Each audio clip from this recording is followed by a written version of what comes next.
Okay, so this is our setup for Tuesday for the wood polishing job. Okay, so I have in this bowl cotton balls. 1, 2, 3, 4, 5, 6 are more than enough. In here I have the solution, wood polish solution that I just made. And I actually did not, you don't need to make as much as the thing is where it says, half a cup. I've just used a quarter teaspoon of that proportion and lemon juice because I do not have lemon oil, and that's fine.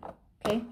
um, a plate, you can use a smaller plate. This is just a container lid.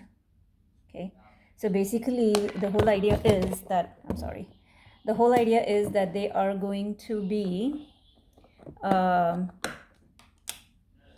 using a eyedropper to transfer.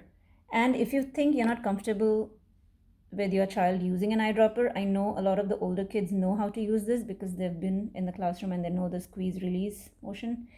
You may not put this in for younger kids.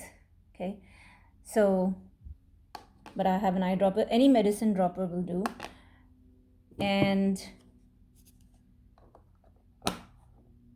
here, and then I have 2 wooden blocks and a cloth with which they are going to polish. So this is just a sock that I was going to throw out, and I'm just using a piece of the sock, anything that's soft so it moves easily. Okay, or if you have a handkerchief, anything that's soft, a t-shirt that you're going to throw out, just cut a piece out of it and they can use it to polish. Okay, so this is the setup for our wood polish activity.